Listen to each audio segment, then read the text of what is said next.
Fala pessoal, tudo bem? Estreia do Tech é Top, o nosso podcast, que hoje estreia com um convidado incrível, só com amigos maravilhosos na mesa.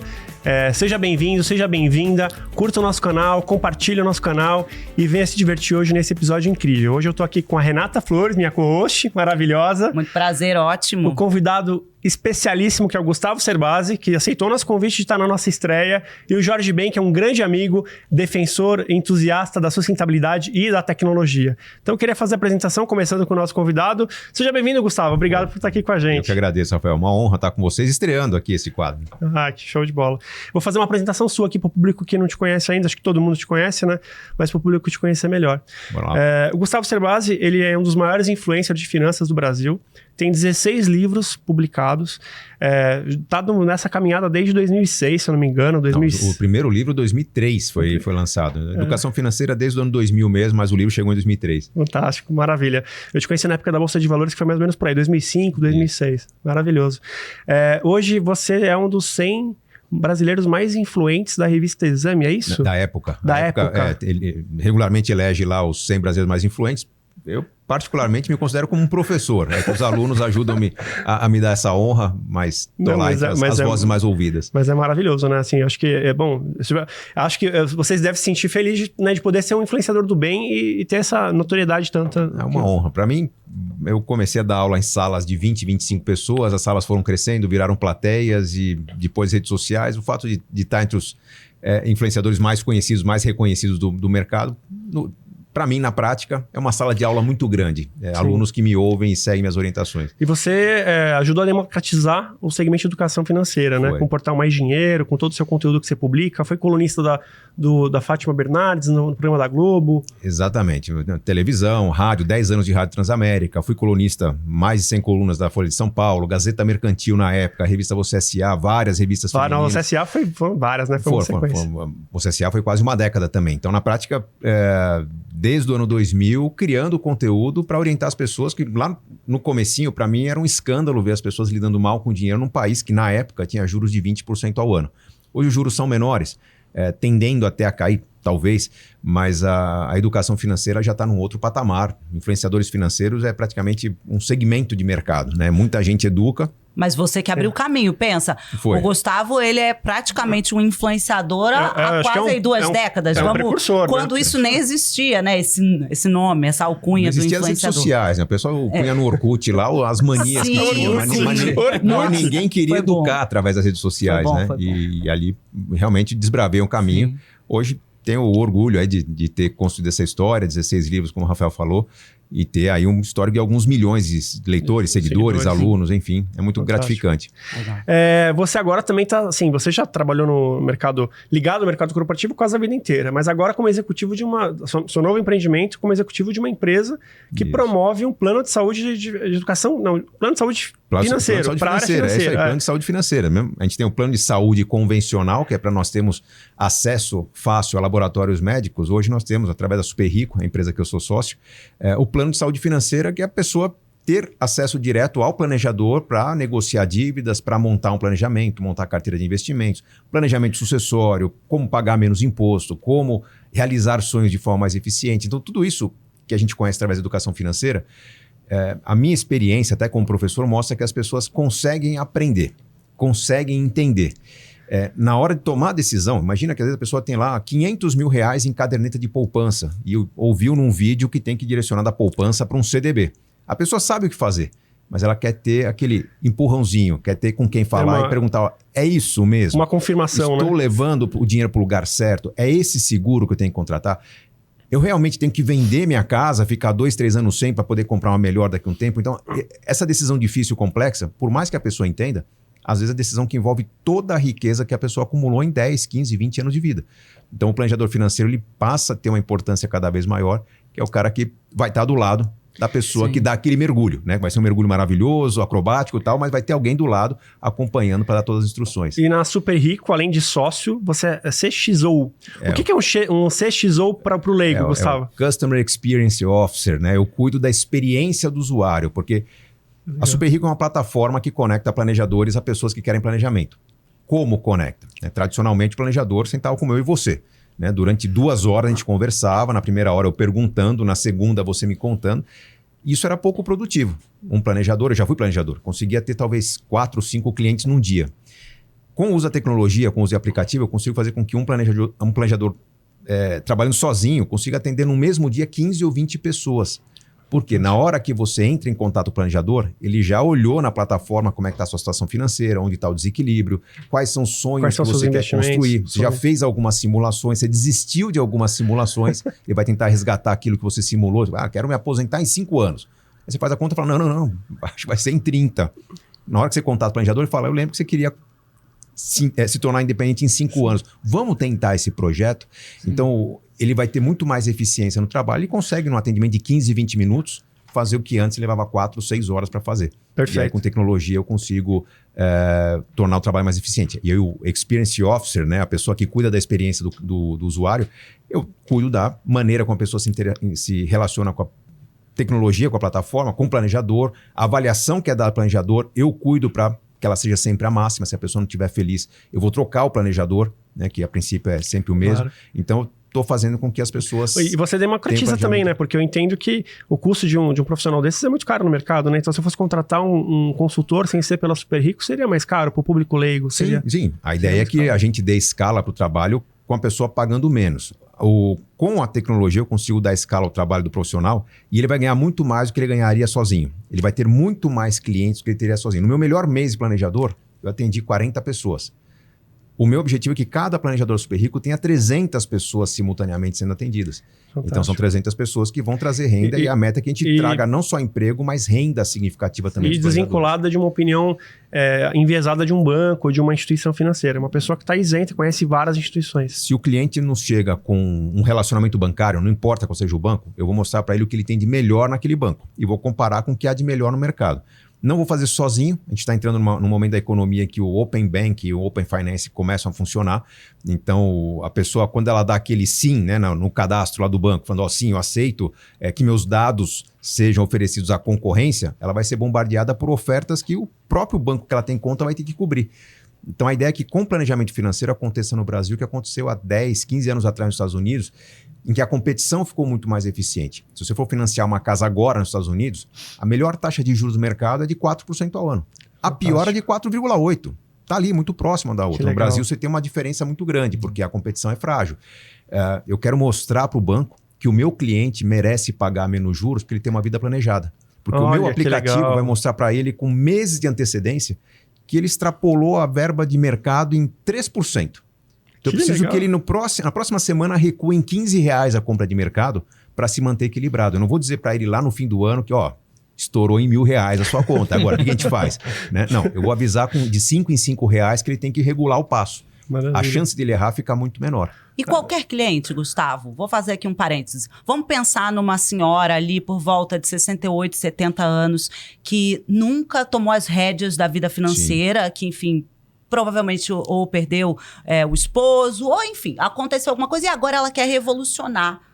Aí, nos anos que faltam, que ela tem todo o direito, a vida financeira dela, ela consegue entender? Assim, tô falando mesmo pro público... Os anos que faltam muitos, né? Faltam muitos. Ela pode viver ainda mais 20 anos, Gustavo. E ela realmente quer fazer essa revolução. Tô usando esse verbo porque é muito importante para uma pessoa da terceira idade ter esse entendimento. Como é que isso acontece? Renata, bom, primeiro, quando a gente fala uma pessoa de mais idade, eu tenho o desafio da tecnologia. Quando eu convido as pessoas a baixarem o aplicativo, eu sei que quem não tem o hábito do aplicativo vai ter uma dificuldade ali. Vamos supor que a pessoa não baixe o aplicativo, que ela abra um computador ou um tablet e faça só o cadastro na minha plataforma. Ao fazer o cadastro, ela já tem acesso ao planejador, ela não precisa do controle financeiro para ter orientação.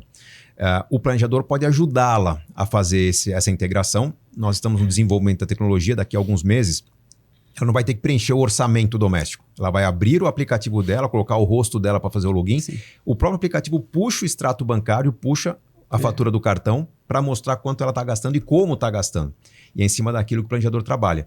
Então, o esforço é muito pequeno. Eu não quero que a pessoa gaste horas de planejamento. Eu quero que ela gaste alguns minutos por mês e tem que ser fácil. Por isso, o Customer Experience Officer. Eu tenho que tomar cuidado para que uma criança e uma pessoa de 99 ou 100 anos, que pode viver ainda outros 20 a mais... seja, para todo tipo de cliente. Para todo tipo de cliente, eles têm que ter o atendimento. Tem muitos clientes, por exemplo, que não estão no Brasil. Se não estão no Brasil, meu aplicativo ele só está liberado no Google Play, na Apple Store do Brasil. Então, como é que a pessoa vai ser servida lá na Europa, na Ásia? Ela vai, via plataforma, versão web, imputar os dados, puxar os dados bancários dela, e o planejador nosso que mora fora do Brasil também vai fazer esse atendimento. Então, provavelmente as pessoas de mais idade vão usar mais tempo do planejador, as pessoas mais jovens vão usar mais tempo dedicado à gamificação da plataforma. Eu queria agradecer ao nosso apoiador do episódio de hoje, né? Que é a Super Rico, a empresa que o Gustavo é CXO, né? Exatamente. Para os leigos. Para simplificar, sou sócio da empresa. Sim. Também agradecer a Innovation IT, Innovation Academy, a sua escola de programação. Eu vou deixar agora com a Renata, né? Para a Renata apresentar o nosso segundo convidado, que vai aqui fazer um bate-bola durante o episódio. Boa. E para bater essa bola com o Gustavo Cerbasi, a gente trouxe o Jorge Ben. Não é o Jorge Benjor. Estamos no podcast. Se não tiver uma mínima piadinha, não vale. É o Jorge Ben que vai bater uma bola aqui. Jorge Ben é CTO, diretor de inovação da Tivity. Ele também é diretor da Associação Brasileira de Proprietários de Veículos Elétricos. Na Tivity, Jorge, você assumiu o desafio de liderar o Hub de Inovação Independente, a Tivity Labs, e criado pela multinacional brasileira. Vou deixar que você fale um pouco mais sobre isso. Essa é só uma breve apresentação, vai que é tua. Vai lá, legal, Jorge. Renata. Prazer, é excelente estar aqui com vocês. Não conheci o Gustavo, mas estou super animado, anotei um monte de coisa aqui. Eu acho que a primeira coisa é que a gente não vai mais usar planilha, né? Vamos usar o planejador dele, não vai ter mais planilha fazendo controle financeiro mensal. A planilha está indo embora com a adoção do aplicativo. Se não tiver um aplicativo, não funciona mais nada hoje. É isso, ótimo. Bom, Renata, obrigado. Eu estou no mercado de tecnologia há quase 30 anos, né? É um prazer estar aqui com vocês e conhecer um pouco mais.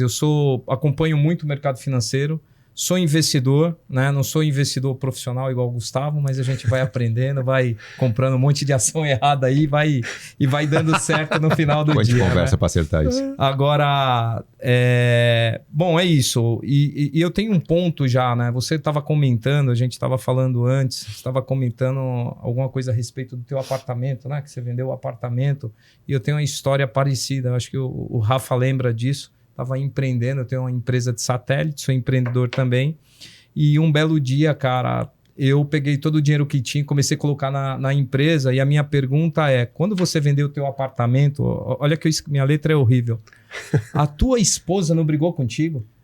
Porque a minha quase se separou, cara. Quando eu falei que eu ia comprar tudo o kit de antena de satélite, eu perdi um apartamento, na verdade. É meu? Uau.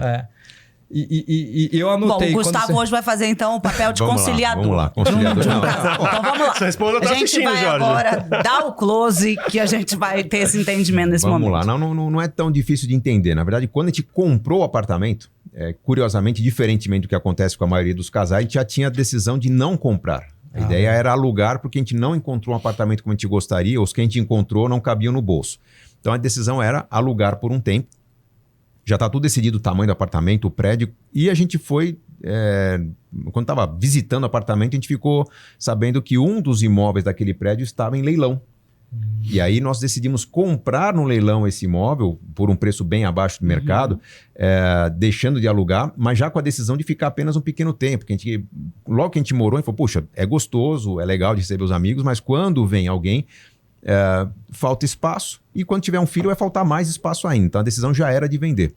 Quando vendemos, a opção foi para ir para o aluguel de um maior, porque já tinha ficado claro para a gente que, enquanto a vida estiver mudando, enquanto estiver prosperando, vamos alugando apartamentos cada vez melhores, lá na frente te compra o melhor. E aí, ao vender, o desafio foi convencer a Adriana, minha esposa, sobre onde colocar o dinheiro.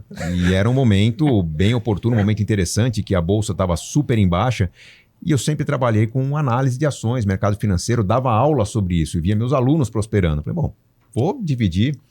E você era um ótimo leitor de balanços de empresas naquela época. Eu dava aula sobre isso. Análise gerencial de balanços era o meu trabalho. Então, eu acordava às 7 da manhã, eu dava a aula sobre o balanço fresquinho publicado da empresa, que fosse Vale, Petrobras, Eternit, os bancos. E eu vi que às 10 da manhã os alunos sumiam da aula. Porque o balanço era recém-publicado. Na época se publicava na Gazeta Mercantil, né, o balanço. Então eu acordava às 6h30 da manhã, pegava um balanço novinho, fato relevante, ia lá tirar cópia na sala de xerox lá de um acetato para apresentar no retroprojetor. Das 8 até as 9h30 era uma aula sobre um balanço de uma empresa, comparando com o balanço do trimestre anterior. E naquela comparação já estava claro se a empresa tinha melhorado ou piorado no trimestre. 10 da manhã os alunos sumiam, iam comprar ou vender ações. Falei, cara, quer saber? Estou fazendo meus alunos ficarem ricos, vou eu começar a aproveitar as minhas próprias orientações e comecei a montar um esquema com os alunos. Ó, a gente dá aula às 8 da manhã, todo mundo vai junto para o laboratório lá, do laboratório de pesquisa financeira para conseguir fazer uma negociação e comecei a comprar ações. E foi nessa fase que eu vendi o apartamento. Então, o cuidado que eu tomei foi de uma diversificação um pouco maior. Isso foi em qual ano, Gustavo? Só para ilustrar para quem é leigo. A venda do apartamento foi no final de, acho que começo de 2003. Começo para meados de 2003, quando estava lançando meu primeiro livro, exatamente. Eu tinha casado em 2002, comprei esse apartamento no leilão no meio de 2002. 1 ano e meio depois eu vendi já com um bom lucro, porque ele realmente foi comprado depreciado. Ele foi comprado com uma pessoa morando nele ainda, mas a gente sabia que, puxa, a pessoa estava para sair do apartamento, já era pessoa bem doente. Enfim, ela morreu antes de eu efetivar a compra. E aquele apartamento super depreciado, sim, reformei e a gente morou nele por 1 ano e pouquinho. Ou seja, investimento, né? Investimento, desde lá. Na hora de vender, estava claro o lucro que a gente tinha, estava claro que a gente tinha uma oportunidade no mercado financeiro. O que não estava claro é o quanto eu ganharia no mercado financeiro. A gente pegou uma fase muito interessante no mercado financeiro. Saiu de 70 para 200? Saiu de 40, 30 para 120. Eu comecei a comprar ações no final do ano 2000, foi a eleição do primeiro governo Lula, a bolsa estava em 10 mil pontos. Quando eu vendi o apartamento, a bolsa estava em 13 mil pontos. E ali, para chegar nos 50 mil, foi pouco tempo. Foi muito rápido. Acho que em 2005 chegou nesse número, 2005, 2006. Em 2007 já estava em 90, por aí. Em 2007, bateu 80 mil, que 80 foi antes de dar uma recuada de novo. E aí, quando recuou, houve uma recuperação na casa dos 100 mil. Mas eu sei que nesse período de 2003 até 2005, que a bolsa foi dos 10 mil pontos até os 50, 60, foi onde eu tinha uma parte do meu ganho. Aproveitando já que a gente falou dessa época, falando dessa época específica, que foi um caos para o Brasil em 2008. Quer dizer, para o mundo, né, para o Brasil um pouco menos, mas foi um caos também aqui, porque todo mundo ficou com medo. Na época eu trabalhava na Bolsa de Valores, jovem, já passou um bom tempo, e eu lembro que eu tinha um pouco mais de 100 e poucos mil reais. Naquela época, 100 mil reais era 100 mil reais, né? Sim. Diferente com a inflação, era um bom dinheiro. E eu lembro que foi o maior aprendizado da minha vida, foi que naquela altura eu perdi tudo e ainda fiquei devendo 5 mil reais para a corretora. E num período que a bolsa estava ganhando bastante, né? Você assumiu riscos excessivos. Quando começou a cair a crise de 2008, eu achei que ia voltar. Comprei para fazer preço médio. Fui fazendo preço médio, mas o preço médio nunca chegava, né? Só caía. Pra você ter uma ideia, então, a época que eu mais ganhei dinheiro na bolsa foi entre 2008 e 2009. Cadê o planejador do Gustavo naquela época? A gente não era tão próximo naquela época, mas agora que me arrependo, porque eu tinha que ter usado de você. O que aconteceu naquela época é que as ações que eu tinha eu não vendi. Só que o medo existia. Eu comecei a comprar muita renda fixa, enquanto as pessoas compravam ações que estavam em queda. O que aconteceu é que a bolsa ela tinha chegado a 70 e poucos mil pontos, começou a cair, e o pessoal começou a comprar muitas ações quando estava 60, 55, 50. E eu não comprava. Quando a bolsa chegou nos 35, eu comecei a comprar. E fiquei com medo, porque ela continuou caindo até os 28 mil pontos. Mas foi uma queda, um período curto, né? Então, eu comprei mais ações em 35 mil pontos quando todo mundo já achava que não tinha mais espaço para cair. É mais ou menos o que acontece nesse momento que a gente está gravando aqui com o Bitcoin, né? Que todo mundo fala, puxa, mas não tem mais para onde cair. Peraí, eu comprei ações de empresas que estavam muito baratas, porque quando eu via o valor dos ativos da empresa, né? Você pega uma... Vale, o que tem de trator, de escavadeira, vale muito mais. Tem um lastro, né? Você tem um patrimônio líquido é muito maior. Então, você vê o valor patrimonial da empresa muito superior ao valor contábil. Perfeito. Cara, se eu comprar isso, eu vendo máquinas. Não tem como eu fazer uma nova Vale com esse mesmo dinheiro que ela está valendo hoje, né? Diferente dos criptoativos, que não tem lastro. O Warren Buffett disse no meio desse ano que ele não pagaria $25 por todos os criptoativos somados no mundo, porque não tem fundamento. Ele está exagerado. O mercado exagerou quando chegou o Bitcoin lá nos 60 e tantos mil dólares, não sei se chegou... 68 mil dólares, né? Então, mas qual que é a série dele? Becoming Warren Buffett, acho que é isso, né? A série que tá no... Se eu não me engano, tá na Netflix ou tá na Amazon Prime. Ele é incrível, assim. Ele fala que o dia que ele ganha muito dinheiro na bolsa, ele compra um lanche de $2,60. No dia que ele vai mal na bolsa, ele compra um lanche no McDonald's de $2,10. É o café da manhã dele todos os dias há 50 anos. Então, mas é sempre com base em fundamentos, né? Ele E foi o que eu fiz naquela época. Eu comprei muita renda fixa quando a bolsa estava despencando. Comecei a comprar ações quando todo mundo está desistindo da bolsa. Mas, bom, estou comprando ativos, não estou mais comprando ações. E aí, em 2009, foi uma recuperação muito forte, porque veio aí a euforia, né, do pré-sal, das empresas X, do Eike Batista, o Brasil seria a bola da vez, enfim. Aquela subida na bolsa me trouxe o maior resultado em um único ano, ou um único período de 12 meses que eu tive na minha carteira. Mas acho que tem que ter um pouco, não é nem frieza, né? Essa leitura do que vale o que você está comprando. As pessoas fazem muito aposta. A própria eleição do governo Lula lá atrás, as pessoas hoje, quando se fala como vai ser o governo, personalizam demais, né? Quem foi eleito, quem deixou de ser. Cara, o que é governo no país? Primeiro, executivo tomando decisão junto com o legislativo, né? Qual que é a chance de alguém tomar decisão sozinho no Brasil, né? De não criar algum tipo de conflito que não vá seguir com o povo? Muita gente com medo do governo tomar o dinheiro do Tesouro Direto. O Tesouro Direto é Estado, é diferente de governo, né? Então tem muita confusão. Se você mantiver a calma e entender os fundamentos do que está acontecendo, vai perceber que tem muito espaço para investimento em qualquer cenário. O que muda a cada eleição, a cada ciclo, a cada crise, é a carteira de investimentos. Você vai investir de acordo com que cenário, né? Quais as consequências desse cenário? E eu peguei várias ondas de cenários interessantes, crise da Bolsa Imobiliária nos Estados Unidos, a crise, as várias crises no Brasil, né? Desde a crise do dólar, lá foi antes do ano 2000, né? O governo Itamar disse que não ia honrar os títulos públicos em Minas Gerais, o dólar foi de R$1 para R$4. A pessoa esqueceu rapidinho, né? Mas depois recuou para 1,20 e pouco. Nossa! Mas foram crises beleza, que trouxeram muitas oportunidades. O Brasil traz muita crise para investidor e muita oportunidade de criar resultados interessantes num período curto de tempo. Falando de crise, eu vou entrar num tema e depois eu vou querer que a Renata explore um pouco o seu outro lado, que além, todo mundo sabe que você é do mercado de finanças, mas de um tempo para cá você também é defensor, entusiasta do segmento de sustentabilidade, né? No geral. As coisas estão muito ligadas. Sim. Então é muito legal, né? Porque você é um investidor que pensa no sustentável e isso, assim, acho que você tem que ser... vai ser um emblema do Brasil. Já dou uns parabéns aqui. Obrigado. Além de ser embaixador da Audi, no caso de veículos elétricos. Eu queria só, falando de crise, pandemia. A gente sabe que a pandemia trouxe um choque para a economia. Eu vou te provocar em 2 pontos. Primeiro, fundos imobiliários. Está acontecendo mais ou menos o que você falou. O valor patrimonial vale mais do que a cota do fundo. Né? Isso em geral. Eu queria que você comentasse um pouco isso. O que você acha? O que esperar do mercado imobiliário daqui para frente? E também, já entrando um pouquinho do comportamento humano. O que você acha que mais impactou as pessoas no pós-pandemia? Porque acho que não vai voltar mais a ser o que era. Houve um grande impacto, né? Vamos lá. Eu sou sempre muito otimista em qualquer cenário, né? Começando pelos fundos imobiliários, realmente você chamou bem a atenção. Muda o tipo de investidor que compra fundo imobiliário agora. Até o começo da pandemia, quem comprava fundo imobiliário é quem queria renda. Então, puxa, a taxa Selic estava lá nos 2%, 3% ao ano e tinha fundo imobiliário pagando 5%, 6%. Perfeito para geração de renda, né? Sensacional. Quando a taxa Selic começou a subir, por causa da crise, controle de inflação, os fundos imobiliários começaram a despencar para baixo. Aí você percebeu que hoje, quando você compra um fundo imobiliário, você vai ter uma renda parecida com a que você tem na renda fixa. Então, ele deixa de ser apetitoso para quem busca renda. O pessoal critica o rentismo e tal, mas não, vamos lá, a pessoa que está aposentada, que investiu a vida toda acumulando, chega uma hora que ela quer viver de renda. Não tem nada errado viver de renda. Só que nesse momento o fundo imobiliário é algo que, para continuar rendendo como rende a renda fixa, ele está com a cota valendo tão pouco, está tão barato, que já começa a despertar interesse de quem? Não de quem quer renda, mas de quem vê que o conjunto de imóveis vendido através daquele fundo vale muito mais do que as cotas do fundo somadas. Perfeito. Cara, mesmo que a renda seja zero, eu estou pagando um imóvel que vale 200 bilhões, mas estou comprando todas as cotas do fundo que vale 150. Então, se der tudo muito errado na minha vida, eu fecho o fundo, vendo o imóvel, distribuo o dinheiro para todo mundo e fico com lucro. Essa é a visão do fundo imobiliário agora. Agora, isso aconteceu por causa da pandemia, que a gente poderia falar de vários temas ligados à pandemia. Perda de vidas, descontrole da gestão pública do país, conflitos entre estados e federação. Mas, cara, vamos lá. O que a pandemia trouxe de bom para a gente? Nos permitiu fazer uma experiência de vida que ninguém faria se não tivesse uma grande motivação. As pessoas decidiram morar e trabalhar em casa.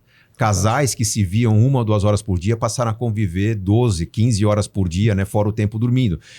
Algumas famílias se deslocaram do centro da cidade para um lugar um pouco mais bucólico. Exercitou-se o homeschooling, né? Educação em casa. Então, algumas coisas deram certo, algumas não deram, alguns casais se desmancharam, algumas famílias brigaram, mas a gente percebeu que, puxa, algumas experiências deram certo. O home office funciona, tem muita empresa que não vai voltar muito... Caramba, uma vez a cada 15 dias uma reunião presencial para a gente, sei lá, beliscar um ao outro, para dar risada, para sentir o cheiro do outro, né? Mas a empresa conexão funciona. Humana, né? Tem que ter a conexão humana. Nós aprendemos a investir nisso aqui, ó, tecnologia, acústica, iluminação. Pô, a gente funciona. Eu dava uma palestra dia sim, dia não. Durante a pandemia, até para ajudar quem precisava, deixei de cobrar pela palestra, passei a dar 5 ou 6 por dia. Tudo em ação social. Online. Hoje, a pessoa pode dar palestra, meu preço é tanto, eu não consigo pagar esse preço. Cara, online eu faço por 1/3 do preço. E fora as transmissões online, né? Eu faço muito evento. O que acontece é que a maior parte deles hoje é híbrido. Você também faz muito, né, Gustavo? E isso é excelente, porque antes a gente tinha que trazer, sei lá, 3.000 colaboradores para um resort na Bahia, a gente não conseguia trazer custava, ou por custo ou por deslocamento e tal. Hoje em dia, com a transmissão online, eu tenho os principais executivos comigo no estúdio, enfim, em qualquer lugar. Em cada lugar do mundo. Eu estou com todos os colaboradores ali online, fica ali gravado na plataforma, excelente. Exato. E isso tem um ponto de cultura, né? Eu acho que a pandemia ajudou. Hoje, por exemplo, profissionais de tecnologia, desenvolvedores, por exemplo, esquece, não existe mais escritório. Desenvolvedor.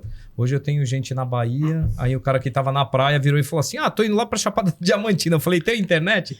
Tem, então pode ir. E o cara entra na Chapada Diamantina desenvolvendo e tal, né? Tem um livro muito legal do Thiago Alves, CEO da Regus Spaces, que chama Nem Home Nem Office. Né? Não é mais home office, não é mais escritório. Na verdade, a pessoa começa a modelar a vida de acordo com aquilo que, puxa, a vida pede, né? Pede que eu esteja mais perto da minha mãe que está adoecendo, pede que eu tire um tempo fora do centro urbano, pede que eu esteja mais na praia. Fica itinerante, né? Cara, monta um chroma key verde de fundo, põe um microfone, uma boa iluminação, você está trabalhando. Isso. Onde você quiser, você está cuidando da sua saúde, está cuidando da sua família, você está descansando enquanto trabalha. Então, a coisa começou a funcionar do jeito melhor, ficou mais produtivo. Então, a pandemia causou aquilo que a gente fala, puxa, a Europa é tão bonita, né? Mas é porque passou por várias guerras, né? Teve que reconstruir tudo. Cara, a gente está com uma vida tão mais eficiente e produtiva porque a gente passou por uma pandemia e foi obrigado a modelar. E o que vem não volta mais. Né? As escolas, por exemplo, que talvez foram que mais sofreram com a pandemia, o ensino remoto ficou muito ruim. Ficou. Exato. Né? Eu ia te perguntar como é que está o comportamento dos seus alunos hoje em dia? Bom, porque se a gente for pensar nas crianças, né? Eu já não tenho mais crianças, mas a minha filha fez os 2 últimos anos do ensino médio online. Sim. Não foi nada bom. Não foi nada bom. Péssimo. Mas aí você já tem o terceiro grau, que a gente chama, enfim, o ensino superior hoje em dia. Como é que agora isso se remodelou?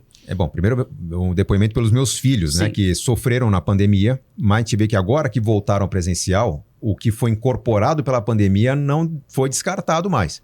Eles têm aulas presenciais e muito conteúdo digitalizado, muito complemento, muita revisão, e que aulas eles já de pegaram o reforço. ritmo de usar meu aluno, meu filho tem dificuldade numa matéria, mas ele abre um site de busca ali, encontra 3, 4 professores de reforço que dão aula online, ele assiste 2. Na velocidade 2. Então né? Porque o que acontece. Eu sei da aula de química na velocidade 2. Papai e mamãe do lado ali. Não deixa. Porque é a didática do professor, o tom de voz, né? A velocidade que eu estou falando agora faz diferença. Faz muito. Aí, com relação aos meus alunos, o que está muito claro é que o presencial é muito mais gostoso. Né? Estar num palco é muito mais gostoso, mas a quantidade de conteúdo, a quantidade de aulas e ensinamentos que eu passo num dia no online é muito maior e compensa qualquer perda que eu tenha pela falta do presencial. Então, eu continuo fazendo eventos presenciais, passou a ser algo meio que exclusivo, mais sofisticado, algumas empresas contratam, patrocinadores pagam, mas eu prefiro o online, por quê? Porque eu consigo atender um público muito maior E a minha missão vai mais longe. Sim, claro. Poderia ganhar mais no presencial, poderia ganhar mais. O ganhar deixou de ser tão importante na minha vida já há alguns anos. Mas vem aquela questão da rotina, Hoje perder a rotina, seu sono, você, né? Isso vai mais longe. Hoje eu dou palestra em favelas, eu dou palestra em escolas que não pagariam pelo meu curso. Eu dou palestra ou dou entrevista para programas de televisão que eu já não preciso ir até o estúdio para estar presente. Então, eu estou em lugares como se eu tivesse 3, 4 clones.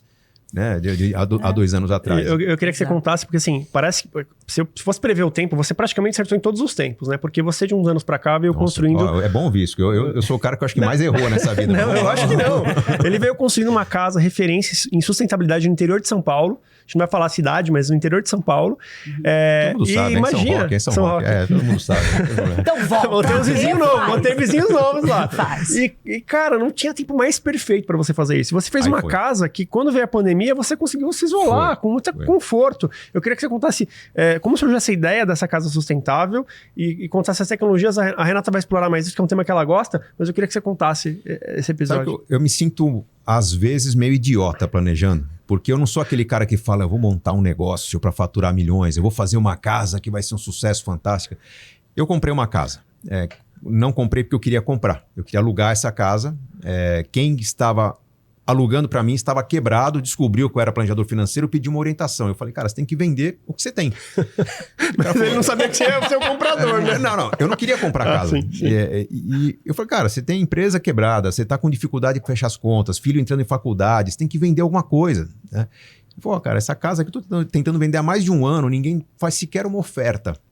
Aí ele falou, você que é especialista, você não quer fazer uma oferta? Eu dei a última aula para ele. Eu falei, olha, vou te explicar um negócio. Eu sou especialista em finanças. Se eu for fazer uma oferta para você, essa oferta vai ser boa para mim, não para você. Aí ele falou, cara, se for para perder dinheiro, que eu perca com quem eu admire. Eu não fui tão maldoso, eu não baixei tanto a oferta. Você falou, você jogou a verdade, né? Mas eu comprei, falei, cara, vou pagar um preço abaixo do mercado, mas já que você vai receber pela casa menos que você gostaria, eu vou te dar de bônus várias conversas de orientação para você trabalhar bem esse dinheiro. Então eu ajudei muito ele com a multiplicação daquele pouco que ele recebeu pela casa e resolvemos o problema dele. Maravilha. Que bom. Mas era uma casa cheia de probleminhas. Uma casa que já tinha lá 12 anos de construção.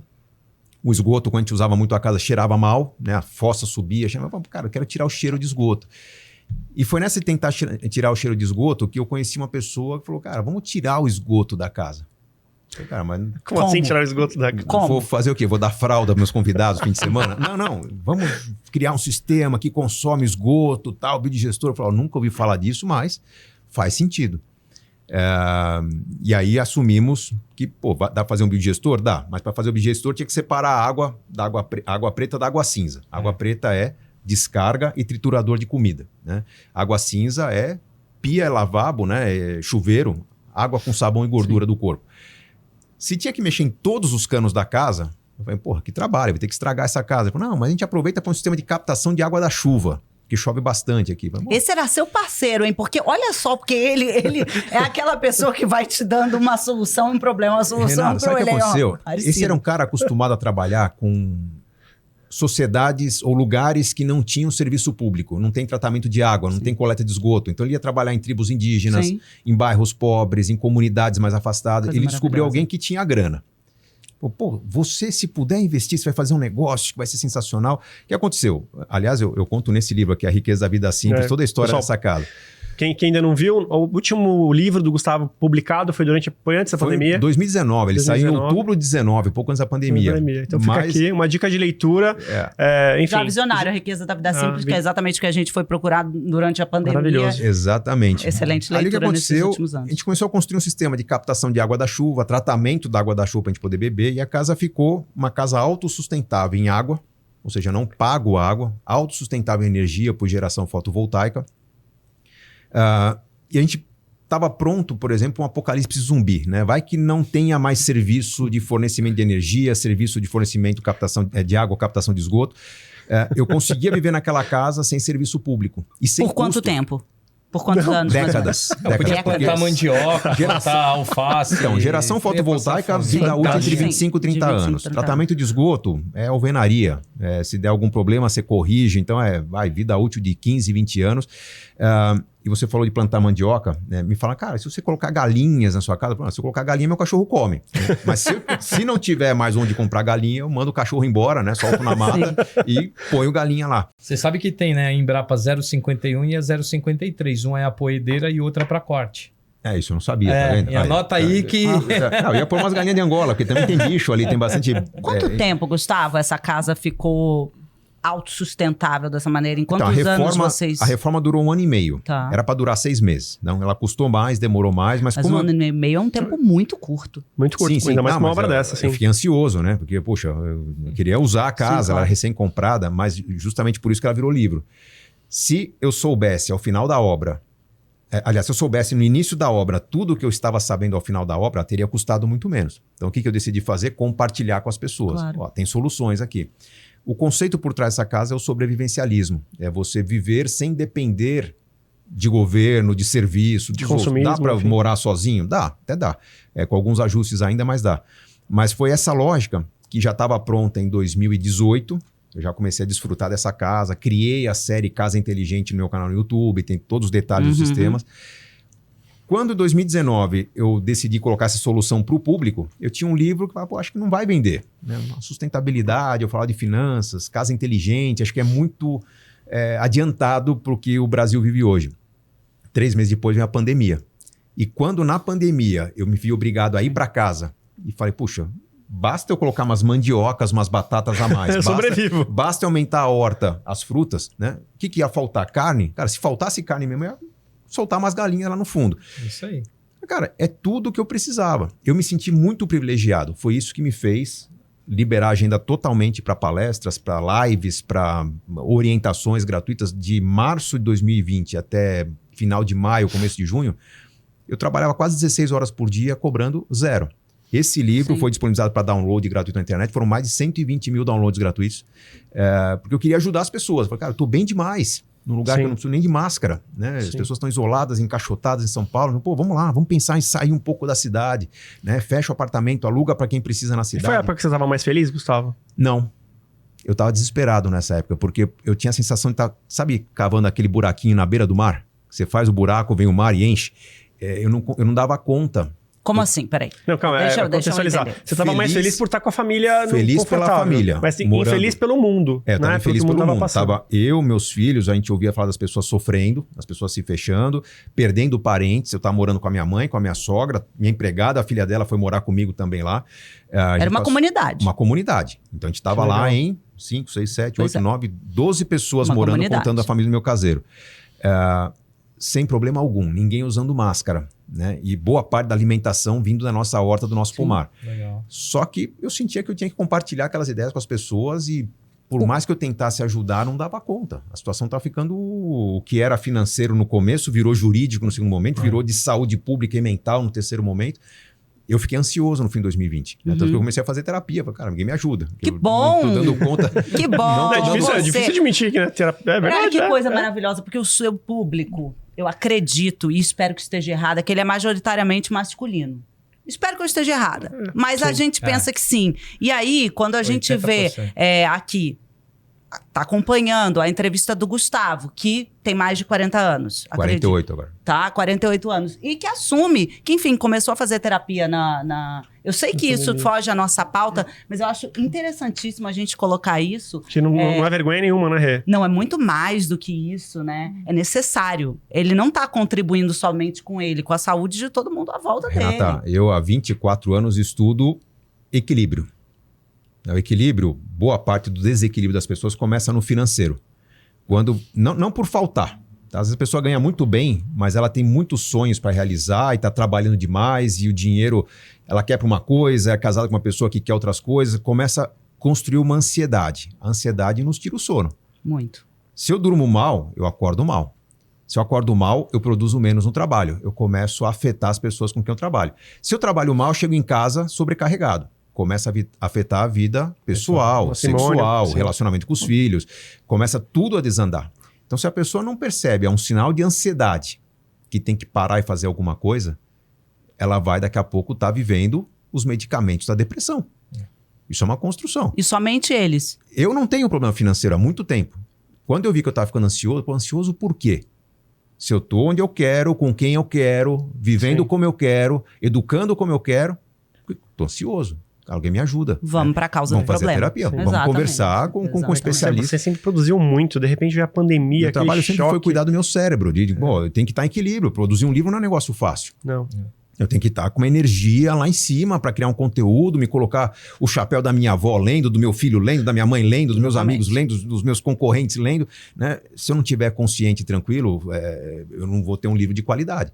Né? Então, são 24 anos trabalhando o meu tempo, a minha ansiedade, a saúde do meu cérebro, o que eu como para estar bem na hora de escrever. O equilíbrio, né? A hora que eu percebi que eu estava teoricamente, num pedacinho do paraíso, estava ficando ansioso, né? Vamos cuidar. E aí veio a terapia que, felizmente, em poucas semanas já me ajudou a descobrir qual era o problema, e em poucos meses a gente reequilibrou. Então, se a gente quiser saber mais sobre o momento, voltando ao momento da sua casa, sobre como você construiu sua casa, e a terapia também você fez de lá, foi via vídeo também, né? Provavelmente. Online. Eu nem conheci pessoalmente um terapeuta. Legal, e tem um monte, né? Hoje 90 anos. Aliás, olha o impacto positivo da pandemia, né? Consulta por vídeo. Cara, isso não existia, né? Não eu tinha fisioterapeuta, eu faço por vídeo. Você acredita? Sim, ele manda os exercícios. Eu treinei por vídeo a pandemia toda. Sim, eu também.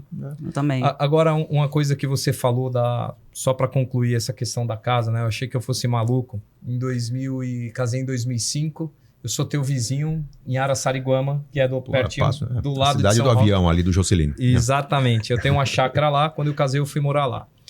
E a minha maior preocupação, né? Aquelas pessoas que estão trabalhando para não ter problema financeiro, a primeira coisa que pensa na desgraça foi o meu caso. Eu falei, cara, eu vou ter uma casa aqui, se der tudo errado, não vai faltar comida para minha família. Sobrevivencialismo. Exatamente. E lá eu tinha uma plantação de mandioca, por isso que eu falei da mandioca. Tinha plantação de mandioca, tinha galinha, tinha tudo. Uma chácara bem montada. Mas era isso, né? Quando você fala isso, você fala, pô, todo mundo falava que eu era maluco, né? Fala, lá o maluco tá pensando que o mundo vai acabar. Mas, cara, problemas podem acontecer, né? Sim. Sabe o exercício frequente que eu faço, Jorge, com meus filhos? Já fiz algumas rodadas desse exercício com meus filhos. Eles têm uma sensação de que nossa família tem demais, né? Todo mundo fala, seu pai é muito rico, né? Então vocês são a família mais rica da escola, não sei o quê, nada vai faltar. Eu falo, gente, vamos lá. Se acontece alguma coisa que a gente não tenha mais esse dinheiro, pode ser uma questão jurídica, pode ser uma guerra, pode ser que a gente tenha que se afastar da vida pública por alguma razão, um trauma. O que vocês fariam, como vocês viveriam se não tivesse mais o dinheiro, o patrimônio que a gente tem, ou a renda que a gente tem? A gente faz esse exercício. E as sugestões que vieram, meu filho, eu moraria num barco, minha filha, não, eu moraria numa Kombi, metade vermelha e metade branca. Mas a gente discute, cara, se a gente não tiver condição de renda, o que a gente pode fazer? Não tem emprego. Cara, cola numa igreja, numa associação que está trabalhando para ajudar as pessoas. Se tem alguém que está cozinhando para os outros, você vai cozinhar e vai comer ali também. Você dorme no próprio espaço. Exato. Mas ajude quem está ajudando, né? Some-se ao exército de transformação. A gente não pode ficar dependente da riqueza. A riqueza não dá conforto, mas ela pode acabar. O dinheiro pode perder valor também, né? O mundo pode sofrer um caos, sei lá, uma guerra nuclear, né? A gente vai ter que viver num bunker. Como é que você faz para essa vida ser boa? Né? Junte-se a quem está transformando pelo bem. E aí, provavelmente, você vai aliviar boa parte da dor que você tem. E bom, e agora o governo está discutindo onde é que vai ser a COP, né? Tá até sugerindo na Amazônia. Eu achei fantástica essa ideia, né? Trazer aqui na Amazônia e tal. Pode ser na casa do Gustavo também, quem quiser, né? Pode ser lá. Acho que você vai receber, né? Os líderes mundiais com tudo. A COP São Roque, 2030, alguma coisa. Eu e o Jorge vamos dividir nosso espaço São Roque Araçariguama ali. A gente divide. Quem tiver carro elétrico, com certeza você deve ter carregador lá também. Eu tenho dois. Eu acho que a única casa de São Roque com 2 carregadores elétricos. Falando de mercado de baixo carbono, vou provocar o Gustavo e o Jorge para debater esse tema. O que vocês acham que é o futuro do mundo com relação a esse mercado? Qual é você que trabalha com investimentos também, né, ligado, né, o segmento de investimentos, quanto isso impacta o mercado de finanças? O que você acha que vai causar isso daqui a 5, 10 anos? Eu sei que é uma pergunta abrangente, mas só para pincelar. E depois, enfim, falar também da mobilidade elétrica, que o Jorge é especialista aqui junto com você. E eu quero falar de mercado livre de energia. Vamos lá. Então, você... Vamos começar sobre carbono. A pergunta já foi feita. Legal. Bom, vamos lá. Carbono, né? A gente sabe que um dos problemas do mundo é o excesso de produção de carbono. E o que as pessoas discutem muito pouco é que o Brasil talvez seja... o que a Arábia Saudita é para o petróleo, o Brasil é para a captura de carbono. Captura de carbono, tá? Isso que é importante. A gente continua produzindo, fabricando coisas que poluem, mas a quantidade de carbono que a gente captura da atmosfera por causa da Amazônia, por causa do agronegócio, é algo que nenhum outro país do mundo consegue capturar. A cobertura verde que a gente tem nos capacita a ganhar muito dinheiro com isso, porque eu acho que tem ainda tem que melhorar um pouco essa conta, mas quem polui muito, para continuar sendo aceito no mundo, vai ter que comprar créditos de carbono de quem captura carbono. Essa que é a lógica. Eu acho que o correto não é poluir e comprar, e sim não poluir. A tendência é mais essa. Tá? A indústria se modificar para não poluir. Mas sempre haverá os poluidores. Como nenhum país do mundo captura tanto carbono quanto o Brasil hoje tem uma condição de gerar uma riqueza que está, neste momento, subdimensionada, porque o carbono, a captura de carbono no Brasil, a tonelada de carbono, se não me engano, está custando algo em torno entre 15 e 20 dólares no Brasil. Na Europa, 80, porque lá o mercado é regulado. Então, nós estamos num processo de regulação do nosso mercado. Isso não depende só de nós, isso depende de uma organização internacional, depende da ONU, tem que ter uma padronização. A partir do momento que a ONU der um pouco mais de atenção para o Brasil, a gente der um pouco mais de atenção, acho que é uma questão diplomática também, é um dos pontos fortes do governo Lula nesse momento, né, que ele tem uma transação internacional um pouco melhor, mas a gente tende a ter uma regulação do mercado de carbono um pouco mais ágil nos próximos anos. Isso vai fazer com que a receita, né, o impacto no PIB seja muito grande. Isso faz com que investimentos direcionados para isso, né, fundos direcionados à captura de carbono, fundos direcionados à geração limpa de energia, fundos direcionados a negócios que não poluem, seja um novo potencial de mercado. A gente fala de empresas, a gente investe em ações de empresas poluidoras, né? As empresas que não poluirão, que capturarão mais carbono, são a nova frente, e nós estamos começando nesse segmento. Então a tendência é que o mercado financeiro vá para essa frente. A nossa energia, ela já é uma energia gerada de maneira muito limpa no Brasil, mas tem muito a ser feito, porque boa parte das fontes ainda é de térmicas. As hidrelétricas, elas têm um impacto ambiental indesejável, né? Você inunda cidades, você inunda áreas verdes, e acho que nós estamos numa transição interessante da predominância hidrelétrica para uma futura predominância entre eólica e solar. Alguns vão dizer, não, mas espera aí, o solar não produz à noite, não sei. Gente, é uma bobagem tão grande, porque primeiro, a eólica é uma solução muito interessante para o Brasil.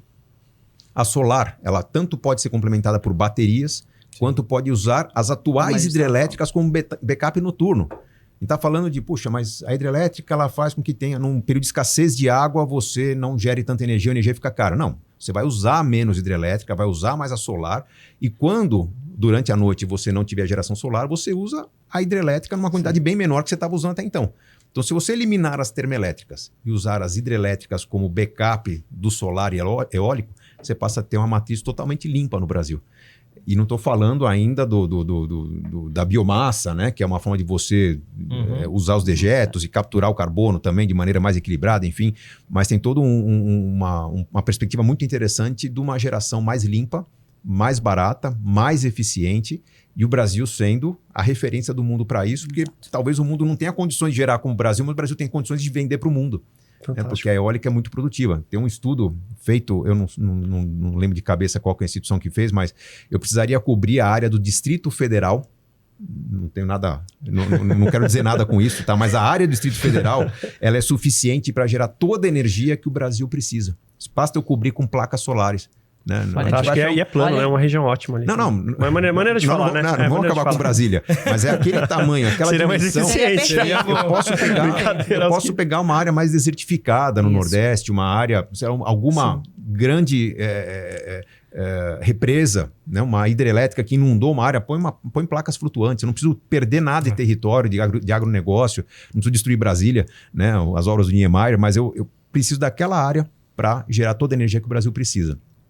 Pensar no mundo é algumas vezes essa área. Não é uma área tão grande, não é um investimento tão significativo. Sim. A gente precisa romper algumas correntes. Né? Você tem monopólio de geração, monopólio de distribuição, de transmissão. Aí a gente entra. Agora eu tenho gancho, porque aí eu queria que vocês dois batessem uma bola agora. Vou deixar muito com vocês, porque vira e mexe o que a gente tem mais ouvido falar é mercado livre de energia. Se você não sabe, você vai entender agora o que é isso. Eu sei que não vai aqui gerar uma resposta rápida, até porque tem muito a ver com regulamentação. Mas eu queria, Gustavo, Jorge, que vocês explicassem o que é mercado livre de energia, como é que funciona e o melhor de tudo, quem é que se beneficia dele? Boa pergunta, hein? Jorge, vamos lá. Bom, vamos lá. É um tema, não é um tema tão fácil, né? É um tema um pouco complexo, porque quando você fala de mercado livre de energia, Você está falando de geradoras, você está falando das transmissoras, você está falando de uma coisa que foi feito assim desde o início. A gente tem o exemplo da Alemanha lá, que está na mão da Rússia, não tem gás, está com um problema seríssimo, né? Aqui no Brasil, a gente tem uma vantagem gigante. Agora, é o que você comentou, a gente tem vários nós a desatar, principalmente olhando legislação. Sim. A gente tem um problema terrível hoje com legislação. Estão, inclusive, querendo taxar agora, né? Eu vi essa lei. Você viu essa lei? Sim, eles querem, já está no Congresso uma lei que eles querem taxar. Quem estiver trabalhando com energia solar ou eólica, você na sua casa, eu na minha casa. Eu vou ter que pagar a minha energia que eu mesmo gero. Exatamente. Já tá definido, né? O marco já foi decidido, a partir do ano que vem já começa a ter essa taxação. O Mercado Livre, o que eu acompanho, né? Até na Tivit a gente teve uma iniciativa porque a gente tem 10 data centers na América Latina, é um bom exemplo. A gente fez um consórcio lá, né? A gente virou sócio da Casa dos Ventos lá em Natal. Que legal. E a gente tem lá alguns aerogeradores, né? Que são aqueles cataventos gigantes que traz alguns megawatts para a gente ali, para a gente poder já trabalhar com data center um pouco mais limpo. Então, boa parte do que a gente trabalha nos data centers já tem energia eólica aí em cima. Então, a gente faz essa compra da energia e você vai trocando com as concessionárias, vai jogando energia na rede, etc. Tem um outro comércio, quando você fala dessa parte aí de energia, que são para pequenas e médias empresas, né? Que você consegue comprar energia um pouco mais barato, né? Só, no Brasil ainda tem aquele negócio às chuvas, né? Por exemplo, hoje a energia está muito barato, né? Para quem compra energia ou vender energia, por conta das chuvas, né? Então, graças a Deus, as nossas reservas ali... Voltaram, né? Recuperou bem. Então, o preço da energia tende a cair. Mas eu acho que é um caminho olhando médio e longo prazo, porque o Brasil é um país que tem sol, né? Independente do sul aqui ser um pouco mais frio, mas a gente tem sol aqui o ano inteiro. Né? Então, você consegue, de fato, alimentar. Eu participei do projeto ali que não tem nada a ver aí com solar e eólica, mas da Belo Monte, chegando ali perto ali de Franca. E ali eles começaram a fazer um projeto gigante de solar, para poder complementar, para atender esse lado aqui do Sudeste. Agora, Minas Gerais é o estado que mais... que mais colocou a solução perfeita. E tem um caso, né? Eu quando comecei a estudar isso, quem já fez aquele caminho de Los Angeles para Las Vegas de carro, do lado esquerdo, quem está chegando em Las Vegas, tem uma usina gigantesca. Não olha direto, você vai ficar cego ali. O avião, quando decola, você vê aquele brilho lá. Você vê o brilho, e aí foi uma técnica que eu fui estudar, né? Eu falei, cara, por que tem aquele refletor? Porque tem uma técnica de reflexão para aproveitar melhor a energia. Isso. Eu falei, caramba, né? Um negócio assim. Fantástico. E o Brasil é o país que eu acho, no mundo, que mais tem condições de se aproveitar disso, e a gente fica empacado em lei. Sim, né? lei, sim. Em gente querendo ganhar. Essa é a realidade. Essa questão da lei, puxa, se você estimula... besteira. Não, nada, tudo certinho. A única coisa, para quem não ficou clara a questão dos refletores ali na Califórnia, você tem uma posição que as placas geram energia solar, mas tem uma hora do dia que o sol não está batendo direto, mas tem os espelhos que jogam a luz do sol para a placa. Para poder gerar. Depois tem o formato diferente. Haja reaproveitamento, né? Quase integral. Mas a questão da lei é que nós temos hoje uma lógica que por que o governo não estimula mais instalação de painéis fotovoltaicos se eu posso ter na minha casa toda a energia que eu preciso e não sobrecarregar o sistema? Tem uma resposta. Por quê? Concessionárias pagaram alguns bilhões para o governo para ter monopólio. E esse monopólio leva em consideração o crescimento vegetativo da população. Então, tem uma receita de investimento, né? Investimento pesado, né? Então, poxa, como é que o governo pode estimular alguém a gerar a própria energia se ele deu a exclusividade para alguém? Então, tem que ter uma compensação. Tecnicamente, o governo deveria estimular a transição da energia tradicional para fotovoltaica ou eólica, propondo um imposto a mais, inicial, que compensasse A perda que a empresa... Quem tem o monopólio. Perfeito. Vamos fazer a conta. Só que isso não é feito, né? Porque se você institui o imposto agora, você não consegue tirar depois. No Brasil as coisas não funcionam assim. Então nós temos uma amarração jurídica que impede que soluções eficientes sejam colocadas em prática. Isso faz com que a gente se mantenha no passado. O mundo inteiro está fazendo isso. O mundo inteiro está compensando as termoelétricas, as nucleares, as hidrelétricas a terem a receita esperada enquanto tem a transição. E o mundo inteiro sabe que daqui a um tempo terá energia limpa e as pessoas deixarão de pagar aquele imposto à transição. Nós não conseguimos, ninguém quer largar o osso. Né? O que a gente ouve no debate da mídia, que absurdo, né? Eu quero instalar energia fotovoltaica, o governo vai me taxar o ano que vem. Cara, vai taxar, mas faz algum sentido, né? Cara, mas a gente tem que pensar a longo prazo, exatamente. Que cabe taxar em 100, 120, 150% energia autogeração. Eu não quero que o governo taxe. Mas se seja uma taxa de transição, eu topo pagar. Exatamente. Claro. Mas é que tá, isso que falta uma visão de país, né? Ter um plano a longo prazo. Onde que a gente vai estar daqui a 20 anos? Porque aí você topa pagar a conta. Exatamente. A transição energética para uma energia limpa, se a gente puder colocar aqui de uma maneira geral, quem sabe nos próximos 30 anos a maior parte da população brasileira vai ter feito a transição energética? Vai. 30? 30 vai. Ela é muito mais vantajosa. Não é? Eu mudei para o carro elétrico porque eu vi que eu não pagava nada, não só de energia, mas a gasolina estava ficando cara também. Tava. Cara, entre o preço da gasolina, o diesel, né, a economia que tem de energia, todo mundo preocupado com bandeira amarela, vermelha de energia e eu gastando zero com energia, põe um carregador a mais, põe umas placas a mais no teto de casa e eu vou ficar com carro elétrico. A dificuldade que nós temos aqui no Brasil é justamente de ter essa coordenação. Né? Puxa, se eu hoje instalo painéis fotovoltaicos no telhado da minha casa, eu sei que o payback, né, o tempo de recuperar o investimento é entre 5 e 6 anos. Sim. Mas a vida útil do painel é de 30. Exato. Não toparia um payback de 10 anos? Pagar um pouco a mais, mas para ter a certeza que durante 20 eu não vou pagar nada de energia? E isso não poderia ser estimulado para todo habitante, todo mundo que tem um telhado? Poderia. Sim. Não tem essa coordenação. Principalmente as pequenas e médias empresas. Né? Plano de Estado. Plano de Estado. A gente tem planos de governo e não tem plano de Estado. Exato. É isso, mas tem um ponto importante, né? Você falou até das redes de transmissão, né? Porque tem as geradoras e tem as transmissoras, né? E aí você vira e fala assim, eu vou gerar e você tem que gerar para a rede, né? Hoje você já consegue fazer isso, né? Você gera para a rede, ela te dá energia, ou você pode ter um sistema que seja on ou off-grid que você alimenta a casa direto, né? A gente consegue fazer isso, a tua provavelmente Explica também. Um pouquinho melhor, então, esse sistema pra gente. Um grid e off-grid, né? Um grid, normalmente, o que acontece? Você vai ter um monte de placa solar lá, você vai gerar aquela tua energia para a rede.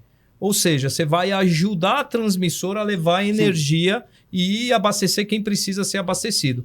E você tem 2 relógios. Você tem um relógio de entrada e um relógio de saída. Então, você consome da concessionária, mas você está gerando para a concessionária. Então, quando você é um microgerador hoje num grid, o que acaba acontecendo?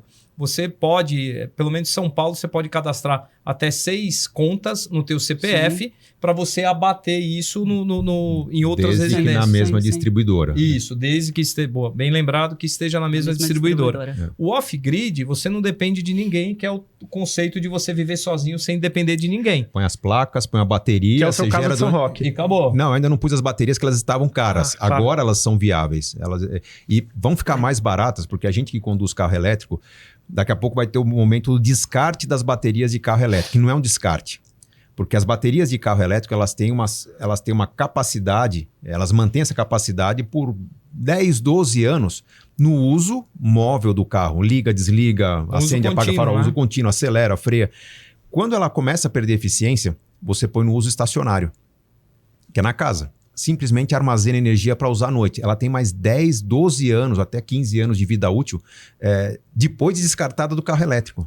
Eu estou esperando chegar esse momento que a gente começa a ter muita bateria descartada para comprar essa que é mais barata. E fora isso, você ainda pode reciclar, né? Que é o que a Tesla está fazendo agora. Ela está reciclando as baterias. 85% do material das baterias é reciclável.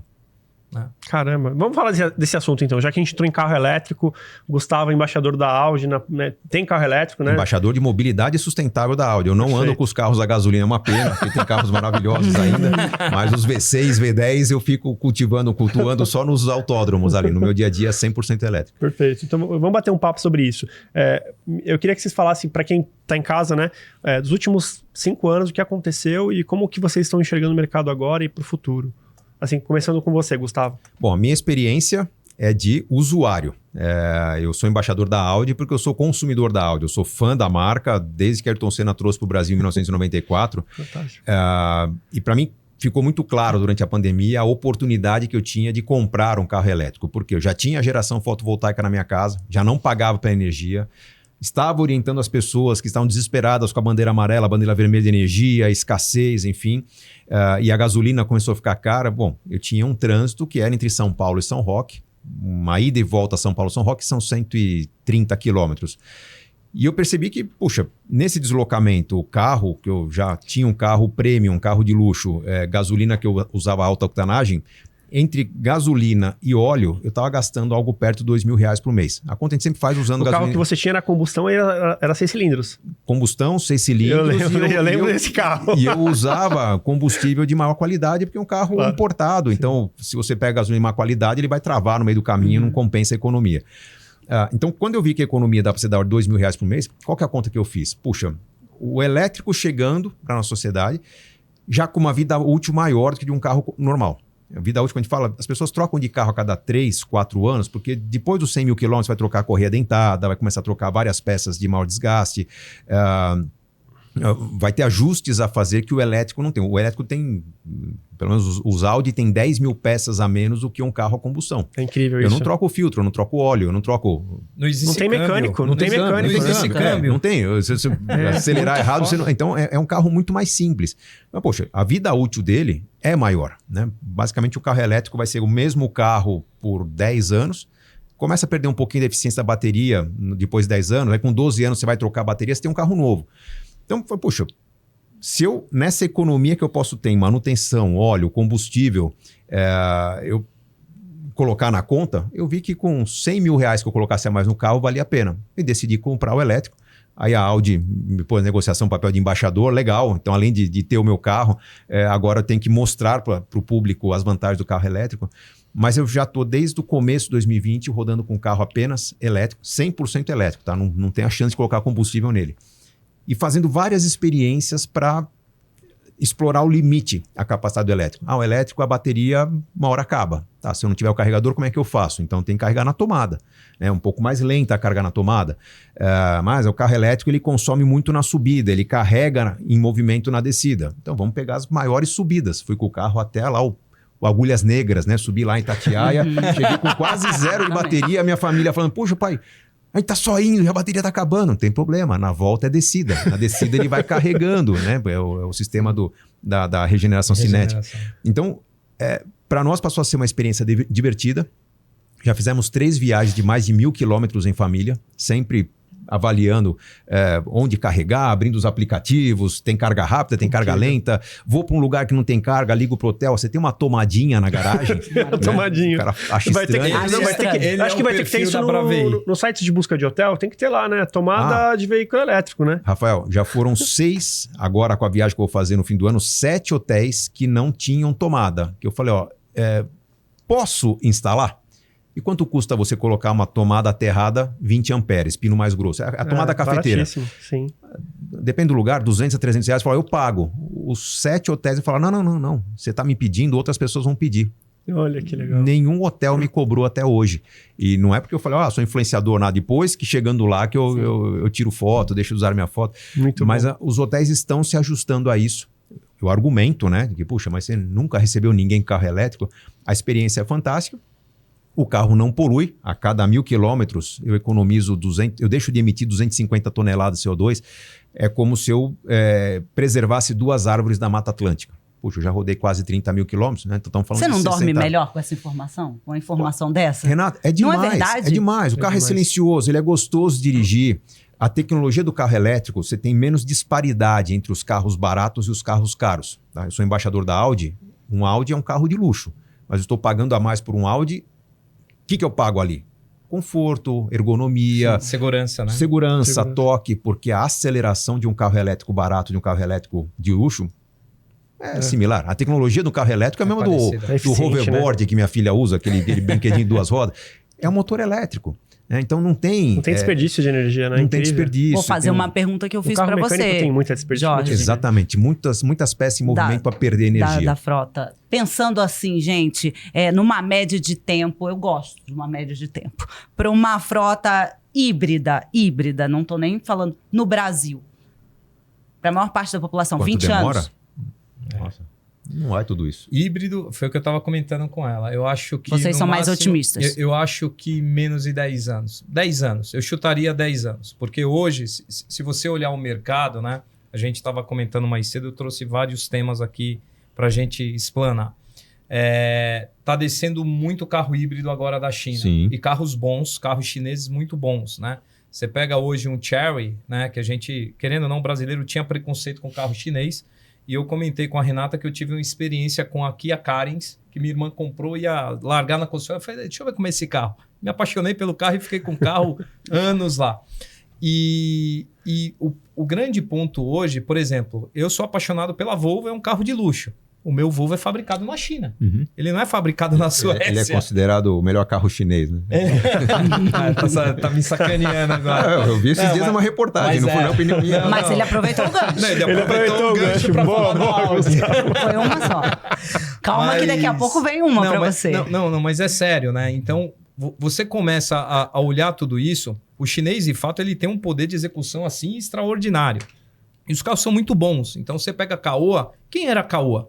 Era simplesmente a empresa que cuidava da Ford no Brasil. Perfeito. Né? É uma das maiores fabricantes de automóveis do mundo. Então, hoje, olhando o que já está se fazendo, olhando o híbrido, eu acho que 10 anos... Agora, se você virar e falar assim, 100% elétrico, aí tem uma questão que o Brasil é um país continental. Né? Então, quando você fala dessas experiências, você falou aqui, eu já anotei a Bravei. Né?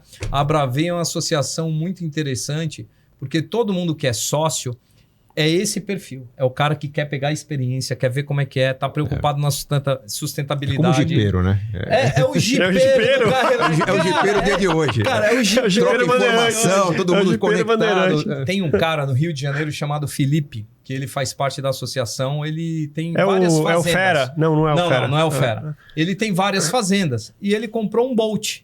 Cara, aí um dia ele bateu a foto, eu falei, cara, só tem barro no seu carro. Não, acabei com caminhonete, diesel polui. Eu ando com carro elétrico, ele anda com um monte de carro, tem cabo de 50 metros, vai parando no meio da rodovia e vai ligando e vai carregando o carro. Imagina quando descobriu um Audi, né, que tem a melhor tração para andar no barro. Né? Cara. E agora é o momento do merchandising para vocês. Não, mas vou ajudar a responder a pergunta. Essa questão da transição, o Jorge falou muito bem, o Brasil é um país continental. Se a gente vai para o centro-oeste, né, que é o melhor lugar para ter um Audi que anda bem na terra, as distâncias entre cidades de maior população que tem o serviço são de 600, 700 quilômetros. Né? Não tem bateria que dê conta disso, pelo menos hoje. Sim. Ou teria que ter uma excelente eletrovia no caminho que talvez pelo volume de carros não justifique ainda. Né? Vai ser algo para o futuro. Então, o híbrido, neste momento, se mostra como uma solução que atende a essas grandes distâncias. As curtas distâncias menores, são atendidas por dois tipos de veículos. O elétrico super compacto, para quem só anda na cidade, aquele carro de 2, 3, 4 lugares, mas que não tem grandes dimensões, ele tende a ser muito interessante porque é praticidade. Você sai de casa sempre com o carro, bateria carregada, nunca parar no posto. Apesar que isso eu descobri que não é uma verdade, né? Eu paro uma vez a cada 2 semanas para calibrar meu pneu. Mas eu já me sinto impaciente de ter um carro elétrico e ter que parar no posto. Tanto que eu estou cogitando comprar um calibrador para ter na minha garagem, para sair não só com o carro abastecido, mas com o pneu cheio também. O Volvo vem com calibrador. Já vem com calibrador, mas dá trabalho. Não. Vou fazer uma fórmula, Volvo versus Audi aqui. Tem que ter aquele na parede ali. Eu tenho que retrucar, né? Mas a questão é que há uma tendência do brasileiro aderir primeiro ao híbrido. Perfeito. Tá? É a tendência. Por exemplo, minha esposa falou, eu quero um híbrido. Há uma tendência também das pessoas perceberem que a energia elétrica é muito mais barata que a gasolina. Neste momento, estamos falando de a gasolina 8 vezes, 7,5, 8 vezes mais cara que a energia elétrica para cada quilômetro rodado. Isso. A pessoa que tiver um híbrido vai abastecer o carro, só que vai sair todo dia com ele carregado 100%. Vai usar no modo elétrico e vai perceber que, puxa, se todo dia eu andar 40 km e carregar, o elétrico vai ser suficiente. Vai começar a ter combustível velho no tanque. É isso. E Boa. gasolina que você Verdade. não usa, ela perde eficiência. Agora, Os carros vão começar a dar problema por pouco uso do combustível. E aí a pessoa vai aderir para o elétrico. Então, quem tem o trânsito urbano, nos Estados Unidos a gente fala de commuter, né? Aquele que tem deslocamento Sim. até 40, 50 km de casa, ele tende a aderir ao elétrico. E quem é que quem faz uma Rio-São Paulo mensal? O elétrico é suficiente, porque já é uma hoje dá eletrovia. 400 quilômetros, 400 hoje, quilômetros. hoje já dá. Mas só para pegar um gancho aqui que você falou... São só- Paulo já é uma eletrovia, tá? Você consegue a cada hora, no máximo, parar e carregar. Consegue. No Por tempo de um quanto mais ou menos? Por quanto tempo mais ou menos? Lembra que eu te falei? Eu Carregador falei, quanto- poxa, rápido quanto hoje, custa também? 45 minutos você consegue tá, ter... porque mais do que isso a gente ou não duas, quer fazer, ou né? duas paradas de 20, banheiro ou cafezinho. Sim, né? aí ok. E Porque, né, porque uma quanto viagem custa, que dá curiosidade, 6 pra horas. quem é leigo? Zero. Hoje é zero, porque a lei proíbe de cobrar. É, Isso é outra legal. mudança da lei que a gente tem que instituir. É. Na Europa, entre 5 e 8 euros uma carga completa. Muito bom. Eu tenho um startup, além disso, de carregamento, né? Mas esse é o ponto. Hoje a gente acaba alugando a vaga especial e a gente dá a tomada porque Isso. você não pode vender energia. Mas só fazendo um gancho, Gustavo, no que você falou. Elétrico, é híbrido. Eu tenho lá aquele Corolla lá que eu vi, eu consigo andar sozinho, dá para carregar. Então, só para a gente falar para o pessoal aqui, né? Basicamente, a gente tem 3 mobilidades, né? 2 de híbrido e uma de 100% elétrico. Então, o HEV, que é o famoso hybrid, né? Que o Prius aqui no Brasil, acho que foi o primeiro carro, né? A ser o híbrido. Ele é um híbrido dependente de combustível. Ele não consegue viver sozinho. Ele vai regenerando a energia ali. Lógico, um carro que fazia 10 por litro, esse carro vai fazer 20, 25, vai ajudar o meio ambiente, mas ele é dependente de Ele combustível. usa gasolina, um motorzinho menos potente para Gerar alimentar o Exato. motor mais potente elétrico que conduz o carro. Isso aí. O BioD é assim também, né? Eu tô vendo uma Não, reportagem. é que aí tem um outro ponto, né? Aí eu já explico esse caso, porque tem carros que são 100% elétrico com um gerador de emergência, que é esse caso aí que você está falando. Perfeito. Esse caso que a gente está falando, ele tem um motor menor a combustão, mas o motor de partida inicial, né? O motor principal, digamos assim, não é o partida inicial, é o combustão. É o Ele não combustível. vive sem a combustão, né? Perfeito. Nesse caso aí que você falou do BioD, igual aquele i3 da BMW, né? O carro que você se acostuma com ele fica bonitinho depois de um tempo. Ele tinha a geração Rex, se eu não me engano, ele tinha um geradorzinho. Que ele, Você acabou de perder a oportunidade de eu ser o embaixador da BMW, quem sabe, né? Agora não dá mais, já tem o Volvo, Audi. Mas aí o que acontece? Aí você tem o PHEV. Que raio é isso? Plug-in. Então você tem o híbrido plug-in, que é o carro que você liga na tomada e você consegue viver, por exemplo, sem combustível. Então eu, por exemplo, aí a pessoa, eu não sou uma pessoa hoje 100% elétrica. Tava falando para a Renata, teve um dia que eu acordei e rodei 700 km no Rio. No dia eu fui passear. Cara, não dá para fazer Não isso dá com pra carro ser elétrico. elétrico loucura. com 700 Então, assim, quilômetros. eu, por exemplo, nessas viagens, não dá para fazer isso. Eu acho que é híbrido e é a tendência do brasileiro. Porém, a pessoa que roda na cidade, pega o teu carro que é 100% elétrico, você não precisa carregar todo dia. Você vai carregar 2 vezes por semana, rodando ali. Eu moro em Alphaville. A minha esposa, acabei de trocar o carro. A autonomia era de 40 km. O carro novo agora são de 80.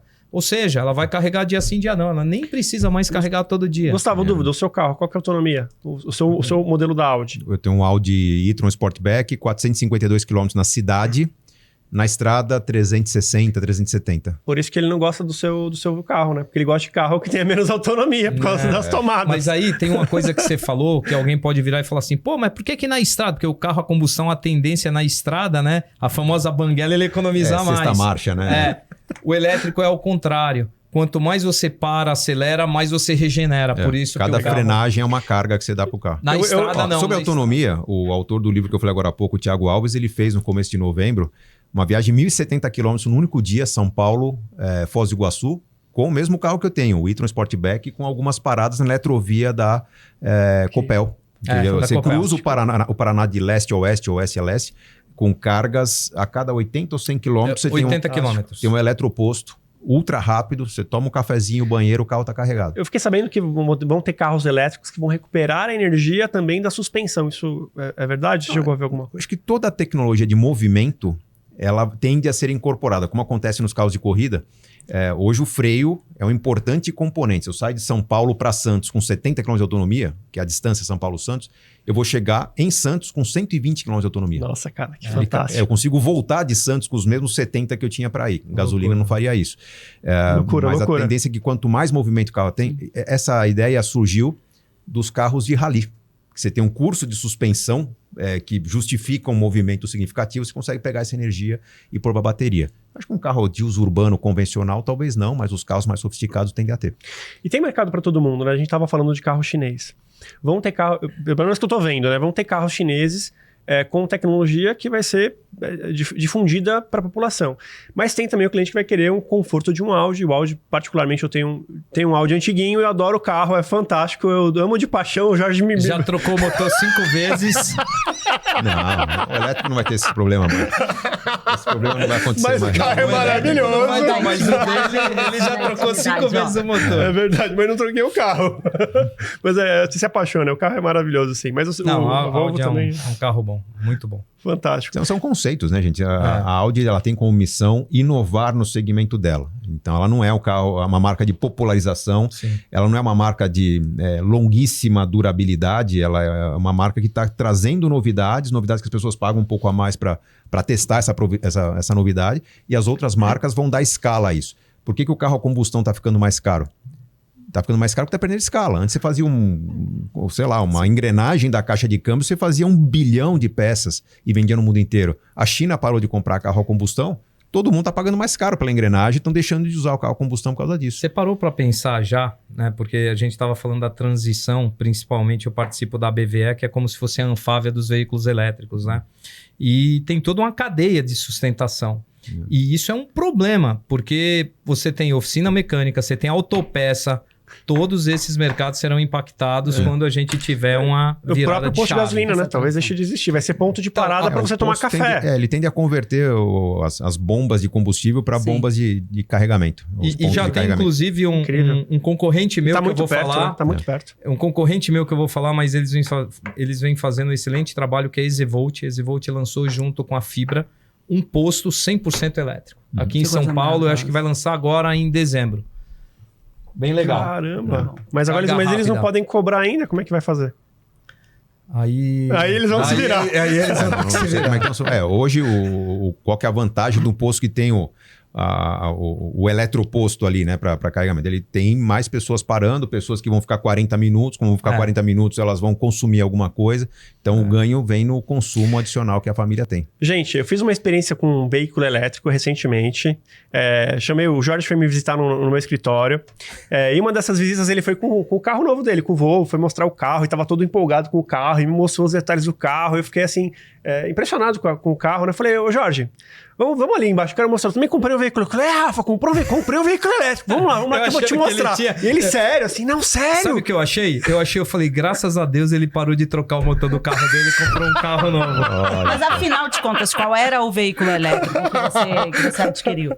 A gente desceu o elevador, quando eu cheguei lá, apontei, tava um bicicletário, assim, ele ficou sem entender. Eu comprei um patinete elétrico, que faz um trajeto de 4 km da minha casa até o escritório, pela Faria Lima ali. Mas você sabe que isso ajuda muito, né? Se você olha, falando de mobilidade urbana, eu quando saio ali do escritório do Eldorado lá para Berrini, eu não vou mais de carro, eu vou de patinete. A gente compramos 10 patinetes e a a gente vai de patinete. Cara, mas é uma delícia, não tem barulho, não tem nada. Você vai... O Audi também não tem barulho. O Volvo também não tem. Não tem. Que bom, acho que a gente vendeu as duas marcas hoje muito bem para você que está nos assistindo. Acho que, né?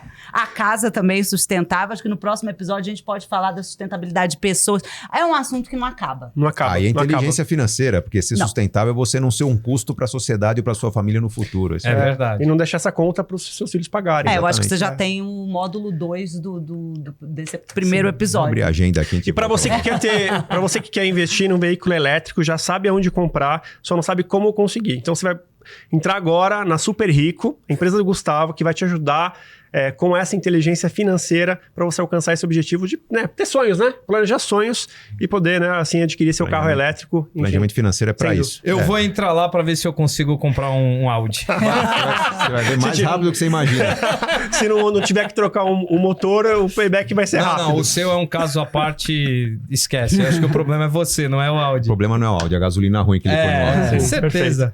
Gente, queria agradecer demais aqui, primeiro aos nossos apoiadores aqui, a Super Rico nesse episódio, a Innovation IT, a Innovation Academy. Queria agradecer muito ao Jorge, a Activity por ter cedido ele aqui, tá aqui com a gente hoje. Queria agradecer ao Gustavo. O Gustavo ainda vai fazer as considerações finais, vocês ainda vão fazer. E a Renata, que é minha co-host maravilhosa, que me ajudou muito nessa estreia, porque realmente eu tô aprendendo com ela aqui e ela tá aqui deixando esse estúdio menos masculinizado, um pouco mais delicado, mais feminino. Então, muito obrigado, Rê. Obrigada a vocês, foi ótimo o papo. Legal. Então, Gustavo, faz as considerações finais. É um prazer muito grande ter participado desse papo aqui. Eu tenho falado nas minhas redes sociais que enriquecer é uma questão de escolha. E as pessoas entendem isso como algo arrogante, né? Do tipo, quer dizer, quem é pobre escolheu ser pobre. Não é escolher ser rico ou escolher ser pobre. Mas a qualidade das suas escolhas vai te conduzir para uma vida melhor ou para uma vida pior. E não é só escolha sobre o dinheiro, só sobre investimento, sobre o que comprar ou o que não comprar, mas quais as consequências que você compra.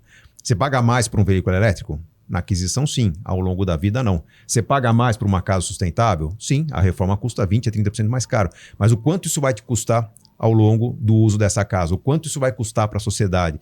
O quanto que você deixa de emitir dejetos para a sociedade por tratar o próprio esgoto? No fundo, quem tem mais orgulho da minha casa não sou eu, são meus filhos. Eles contam na escola isso que a gente faz, que na escola está se discutindo como um projeto do amanhã. Então, caramba, é verdade. São iniciativas que a gente pode colocar em prática, que para nós dá muito orgulho, e a gente acaba educando porque eu aprendi com essas iniciativas. Acho que todo mundo tem essa missão de fazer um pouco pelo outro, né? Vou comprar um carro elétrico, quantos % ele custa mais? Faz a conta direitinho, pense no quanto você está contribuindo para a sociedade, o quanto está contribuindo para o ar, né? Para a municipalidade de você ter um veículo que, puxa, não é só porque é isento de rodízio, né? Eu sou isento de rodízio porque eu não poluo, né? E isso pode até ser compartilhado com outras pessoas. Era a desculpa enfim, né? Do rodízio. As coisas têm que estar conectadas, né? Quando a gente pensar mais no coletivo e menos na gente, provavelmente a gente vai ser uma sociedade mais rica, né? Uma sociedade que precisa menos de ostentação, menos status. A gente vai experimentar, viver mais sem gastar tanto, financiar tanto como a gente faz hoje. Provavelmente o mundo vai ser melhor. Eu sou muito otimista de ver nos anos que vem pela frente, queria ter nascido na idade dos meus filhos, né? De ver um mundo mais limpo, um mundo mais eficiente, famílias com mais patrimônio, menos endividadas, também com menos posses. Mas as posses não são tão importantes. Cara, eu adorei aqui o título do seu livro. Na verdade, é uma filosofia de pensamento. A riqueza da vida simples. Quem quiser trilhar esse caminho, compra esse livro. Tá na Amazon, deve estar nas maiores lojas online. É um dos mais vendidos do Brasil hoje. E nesse livro, você é autor de vários best-sellers, então... Pelo menos tem mais de 6 livros que venderam mais de 100 mil exemplares. Mas esse eu entro a fundo na questão de que os jovens de hoje, eles tendem talvez a não ter casa, não ter carro. Eles vão alugar, mas não vão ser mais pobres, vão ter mais patrimônio para com o rendimento desse patrimônio estudar mais, renovar mais a carreira, viajar mais. A gente não abordou isso, a mudança comportamental do jovem, que não quer ter, ele quer ter experiência, né? Que ele quer usar, mas não quer ser o dono. Eu acho que a gente pode abordar isso no próximo Podemos, mas vez. É o resultado de uma vida mais sustentável, é o resultado de uma vida financeiramente mais inteligente. Nós estamos no caminho certo. Não parece, né? O mundo está cheio de conflito, mas está indo no caminho certo. As pessoas vão viver mais, vão viver melhor daqui para frente. Gustavo, muito obrigado. E para te encontrar na rede social? Nas redes sociais, em geral, pesquise por Gustavo Cerbasi, no Instagram, @Gustavo Cerbasi. Aí a rede que eu mais gosto é o Instagram. Quem entrar lá vai perceber por que eu coloco um pouco da minha vida pessoal lá também. Vai ser um prazer falar com todos. Legal. Obrigado, Gustavo. Obrigado pela sua presença. Rafael, obrigado, e ele já pode ser locutor de rádio também, né? 10 anos de rádio, por isso que eu tô acostumado. Tá acostumado. Eu gosto. Jorge, você, agradeço muito por sua presença, pelas considerações. Não, eu acho que foi um papo super rico, né? A gente sempre aprende um pouco mais aqui, ouvindo as experiências. Eu achei que eu era um maluco, mas tem um outro maluco junto aqui do meu lado, né? Quando a gente olha olha a vida, né? A vida é tão... Tem um cara que trabalha comigo que fala assim, cara, eu vou aproveitar o máximo possível porque a vida é um só, eu não consigo voltar, né? Então a gente tem que, de fato, aproveitar e preparar para os nossos filhos, né? Então eu acho que essa questão da sustentabilidade, só para falar um pouco em cima do que o Gustavo comentou, a questão do carro elétrico ser caro, e aí você manja muito mais isso do que eu.